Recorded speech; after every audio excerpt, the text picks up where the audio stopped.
The purpose of this recording is to discuss and illustrate the requirements for the portfolio to complete the K-5 Mathematics Endorsement for Northwest Georgia RESA.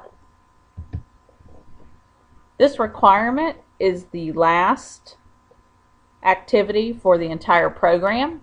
Participants are to complete this once all course requirements are completed for all 3 courses, including all teaching and clinical practice experiences. Each participant will complete a portfolio that shows specific evidence showing mastery of 3 content domains: content implementation, student learning, and technology. There is also an accompanying rubric that attempts to identify the level of quality expected in each section of the portfolio. What I will do in this recording is discuss each section and then discuss the portfolio or the rubric requirements for that section. In order to meet the endorsement requirements and receive the credential, portfolios must receive a rating of target or acceptable in all 3 domains. The first section of the portfolio deals with content implementation in mathematics. The portfolio shall contain a minimum of 2 different types of artifacts generated from teaching at different grade levels. So you have to have at least 2 items, at least one at the K2 level and at least one at the 3-5 level, and they have to be different types of artifacts. So for instance, it can't be 2 lesson plans. It has to be a lesson plan and a reflection or something like that. So 2 different grade levels and 2 different types. Any analysis based on classroom observations may be completed by the program provider, that is your RESA instructor, your building administrator, or a system administrator. So what that means is you do not have to use one of the lessons that you submitted for your clinical practice if you have another lesson that was used as part of your teacher evaluation for the school year that you think would be a better illustration of content implementation. The focus on this again is content implementation. So these artifacts may include, now this list of 4 items here is not exhaustive. So if you have another artifact that you think would be a good illustration of content implementation, then you are free to submit that as well. But you might want to check with the course instructor to make sure that it meets those requirements. So you may submit a lesson plan demonstrating implementation of mathematics content strategies, such as manipulatives or other math-based tools. Measurement, for instance, comes as an example if you're using measurement tools. You may also submit, if you've been observed and you have notes and comments regarding content implementation, a lesson on a pre-established observation rubric. So that would be something like your observation from the school year from your administrator, or any notes that I gave you in your clinical practice. You may also submit your reflection of a content implementation lesson. So something you submitted as part of your clinical practice or as part of another observation or lesson that you implemented. Then you may also submit your analysis of your video. That's part D there. So you may want to watch a video and use the rubric feedback that I gave you as well as your own analysis. Now, when you submit these artifacts, regardless of what section or what type of artifact they are, I would always try to give the portfolio scorer as much information as possible. So you might want to do a brief introduction of each artifact and why you chose it. So for the content implementation section, here is the portfolio rubric. At the target level, you've included all artifacts. That means at least 2, and at least 1 in K2, at least 1 in 3.5. Each artifact addresses all appropriate standards, so you may need to go back, for instance, and include the standards for mathematical practice if they were not included in your lesson, or if you simply listed all of them, you may want to target which ones you specifically addressed in that lesson. And your artifacts demonstrate thoughtful implementation of the curriculum at K2 and 3.5. At the acceptable level, you've included all artifacts, and then most of them address, so maybe not all artifacts address appropriate standards, and they demonstrate basic implementation. So the difference between target and acceptable is the completeness of your submission. You may have some artifacts that are better than others, but you would still meet the requirements for completion of the portfolio. If your portfolio implementation for content implementation is not acceptable, that means you've included artifacts, but you have not addressed both grade levels in terms of you may only include things on 3.5 or on K2. So you need to make sure that you have that vertical aspect going on all the way from K to 5. Section 2 of the portfolio deals with the idea of student learning.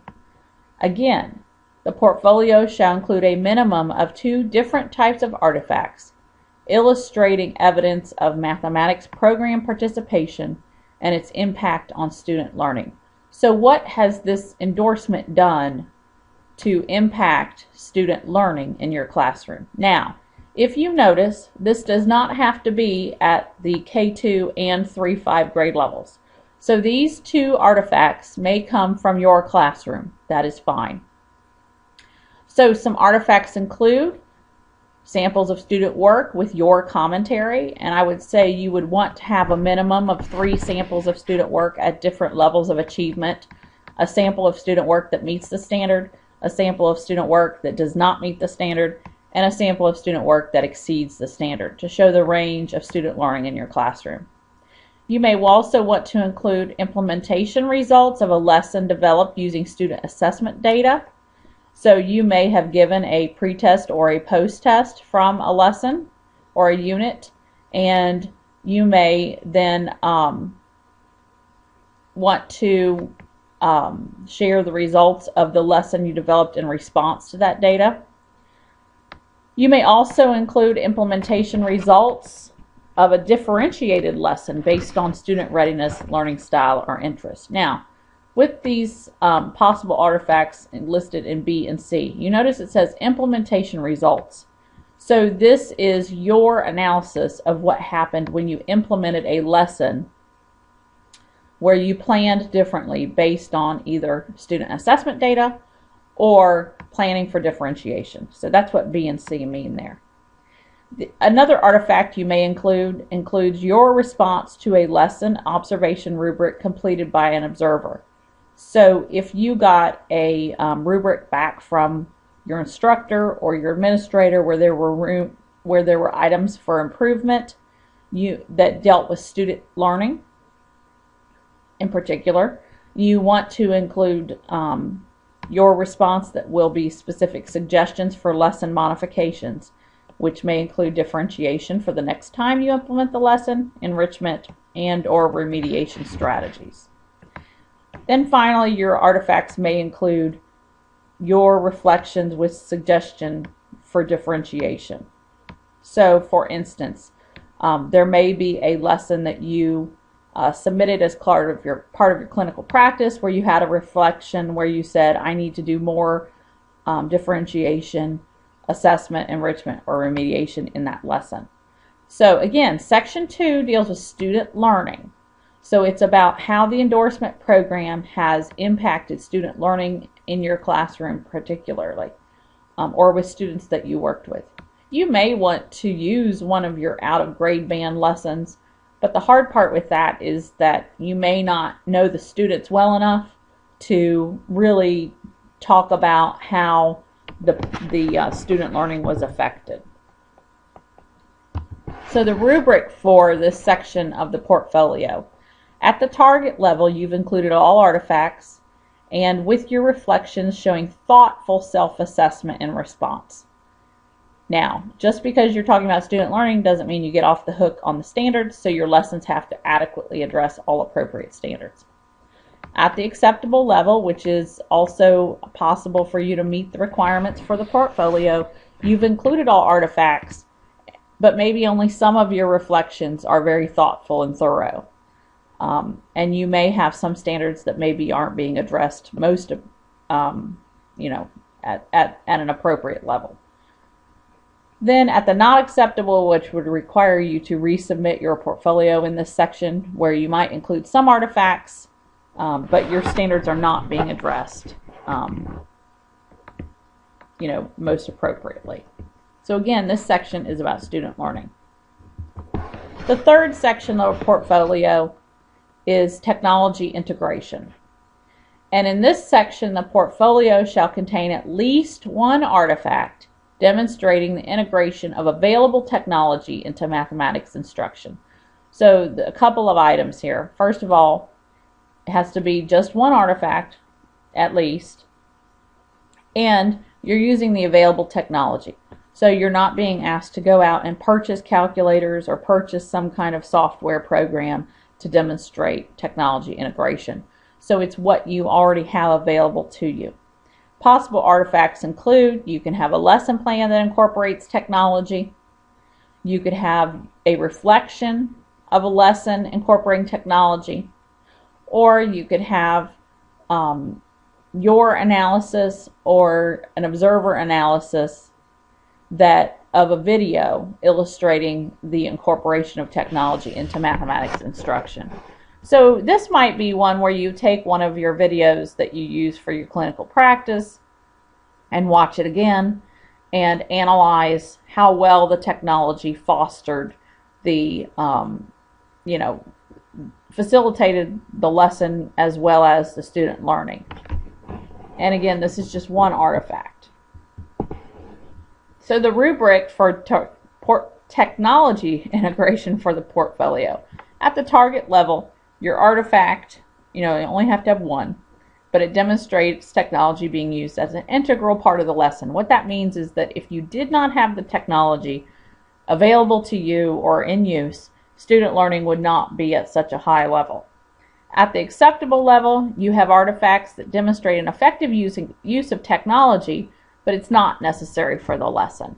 So it might be something like, a video that kids watch to launch a lesson. That's fine, but it really is not necessary for the lesson. So, but that will still meet the requirements for the program. That is an acceptable level of technology integration. Then not acceptable means there's no evidence that your lessons or artifacts include a technology component. Now, a couple of things. So think of technology in its fullest sense. It's not just math-based technology. Some of you use document cameras to illustrate samples of student work, and I would argue that that is a wonderful way to facilitate high levels of student learning and creates an environment where technology is an integral part of that lesson. So it's not just technology from the sense of a math tool, but it also could include technology as a facilitative tool to better enhance student learning. There is one other component to the portfolio beyond the three sections. And just to recap a little bit, each of the three sections has minimum numbers of artifacts. So you will have at least 5 artifacts in your portfolio. The other piece that comes along with your portfolio is something that Northwest Georgia RESA calls the Program-Culminating Portfolio Growth Analysis and Continued Professional Growth Plan. When you first entered the program in spring 2013, you completed a rather lengthy table, just one column of it, where it gave the program standards in the left-hand column, and you completed the middle column that showed your knowledge and understanding prior to program entry on each of the program standards. It was about an 8-page document. I've attached a blank one to the email with the link to this recording so that you can complete it if you haven't already. So I have already returned all the ones that I had back to the candidates. So if you do not have this, then you didn't give it to me or you never completed it. So you'll have to do that and try to think back to where you were at the program entry. That's not always going to be an easy task. Then once you compile your portfolio, you're going to sit down with your portfolio and this page, and you can complete this by hand. And you're going to give some bullet points and some description about how you've improved your knowledge and understanding upon completion of the program. And that's the right-hand column where I have the yellow lettering there. And I just gave an example here. This is the first program standard. Candidates demonstrate knowledge of the development, use, and multiple representations of numbers and number systems.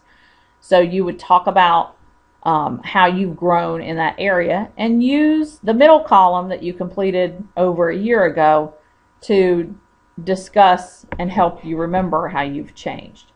This is an effort to not only document your growth in the program, but also stimulate your thoughts as far as what happens next, because we don't intend this endorsement to be your last experience in developing your mathematical content knowledge and teaching knowledge. This will be something you submit along with the portfolio.